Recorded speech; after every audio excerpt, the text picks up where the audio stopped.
This is a narrowboat, and this is the world's highest canal aqueduct. The UK has over 2,000 miles of canals, and we've come all the way from the USA to take this narrowboat through the UK's most beautiful canal from England to Wales. The thing is, we have zero experience driving a boat like this, and we'll be taking it under countless bridges, through locks, and over the world's highest aqueduct. No pressure. We're Nick and Allie, and we, along with our daughter Ruby and our great friends Alex and Katie, have moved into this canal boat for what I think will be an unforgettable adventure. Well, welcome aboard, everyone. The Sydney, our 62-foot narrowboat. We are currently just outside of Ellesmere in England, and we're headed to Wales. Today, our mission is to make it to Wales, and on the way, we're gonna navigate 2 locks and go through a very long tunnel. Tomorrow, we're going to be crossing the tallest canal aqueduct in the world. So we rented from Black Prince Narrowboats, and believe it or not, you don't need a license to drive one of these. The guy who taught us was super great, very informative. All yours. Thank you, sir. Have fun. Appreciate it. But I'm not sure I took good enough notes. So steering this thing is much trickier than it looks. I watched several videos and I was like, oh, okay, I think those guys are dummies. We'll figure this out. Even getting the instructions from the guy, I was like, all right, got it. This is tough. Moving this massive 62-foot boat around is tough. Oh.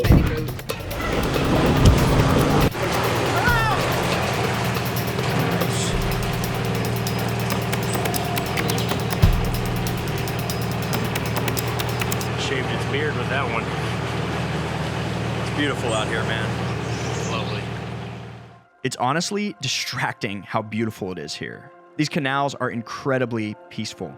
You're up close and personal with the sheep, the cows, gorgeous fields, rolling hills, there's beautiful homes, and it's just pure ambiance, and you can really feel the history.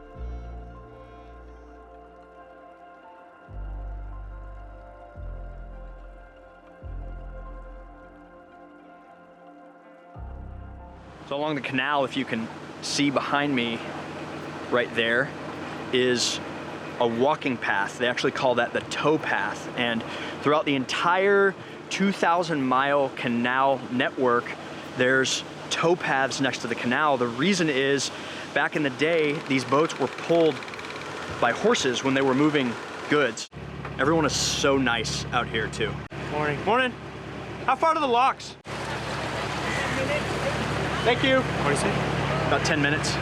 All right, we're about to go through our very first lock, which, as I understand it, is basically a way for the boats to travel up or down hills. You go into a little chamber, you close some gates, and then you allow the water level to rise or fall. And once it's kind of equalized and you're lined up with the next section of canal, you can just go on through. But it's a little bit of a challenge to move the gates. It kind of takes a lot of people, and we'll see we'll see how this goes. Honestly, with the amount of research we did for this trip, I was very intimidated by the locks, and I expected them to be way harder. But it made a lot of sense, and thankfully, we met some very friendly locals that helped us through both of them. Seriously, everyone here is so nice. As you could probably imagine, managing a toddler on a boat journey like this is not for the faint of heart. And Allie, being the champion mother she is, took the lead with Ruby so that I could do most of the driving.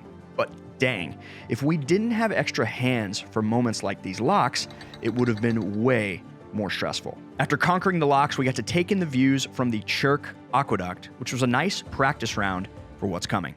Next up is a tunnel, a very, very long tunnel. So our headlight is on. These tunnels are they're one ship at a time, and the only way to know if you can go is if you don't see a headlight coming, you're good, but you got to turn your headlight on.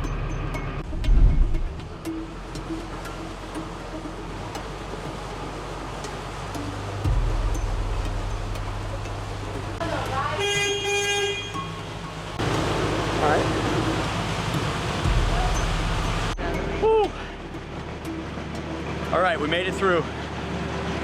That's a long tunnel. There were moments where I felt like we weren't even still making progress. I almost got kind of hypnotized staring at the light at the end of it. I got a little dizzy. I don't know if it's just the motion of the boat or what. Went through our locks, check. First aqueduct, practice aqueduct, check. Long tunnel, check. Now, before we go any further, I want to take a couple of seconds to tell you about this video's sponsor, Olaf. This epic narrowboating adventure was just one part of a bigger trip that we took to the UK. We actually spent a few days exploring London first. We did a lot of walking, a lot of sightseeing, and a lot of eating. And thanks to Olaf, it was easy to find our way around and know which tube stop to use, not to mention stay connected with people back home without expensive roaming fees. With Olafly's eSIMs, you get to use the local cellular networks of wherever you're visiting without wasting time tracking down a physical SIM card.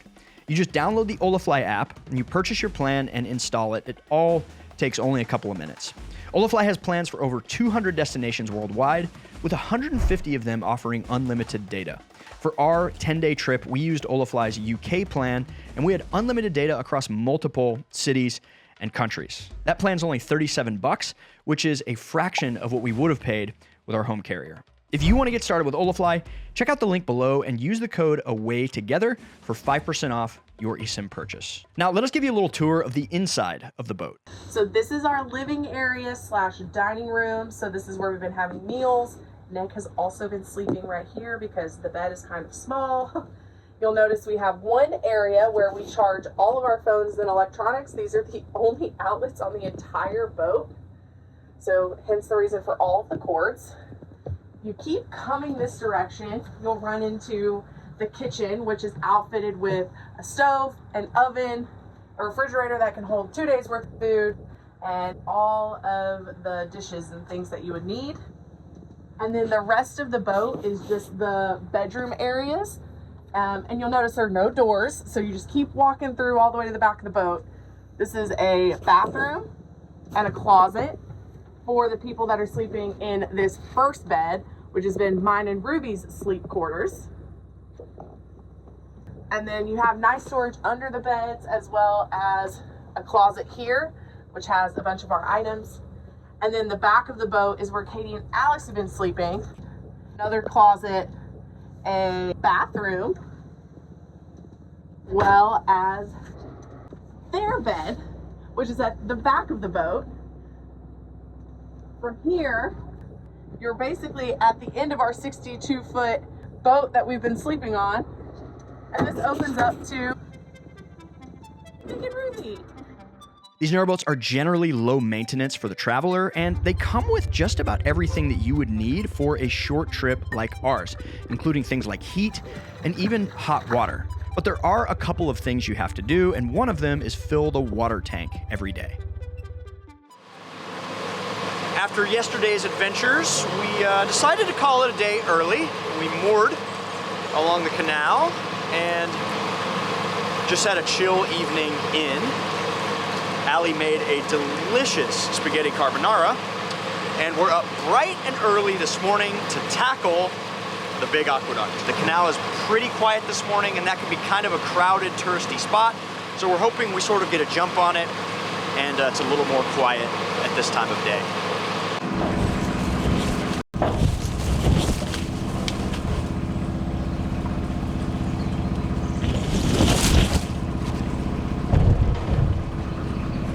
We're good.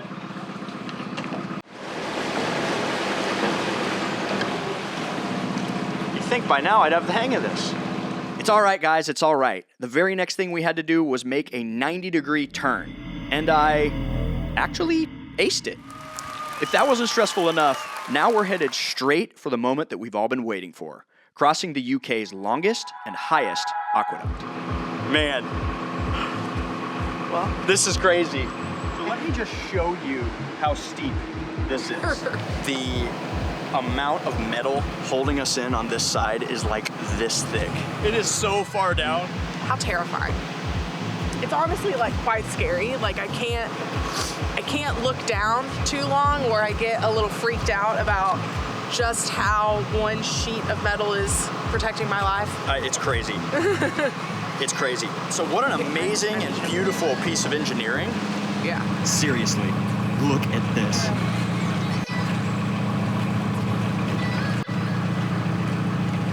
I mean, seriously, every house in this little town has the best view. Incredible view. Beautiful and terrified.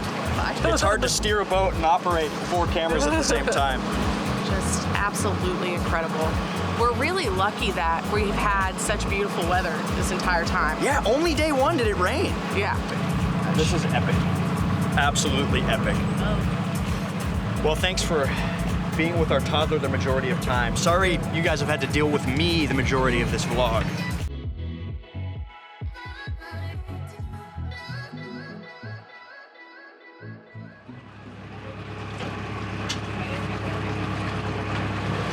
Man, some of these houses are so cute. Could you imagine living here? Especially with a view of the valley and the river and that aqueduct. Folks are just out here working in their gardens.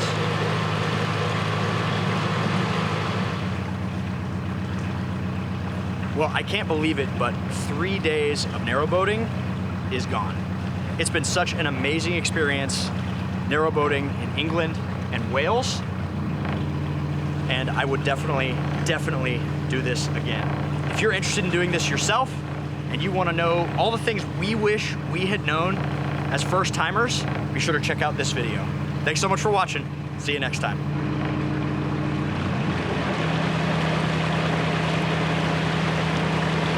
This guy just gave an absolute masterclass.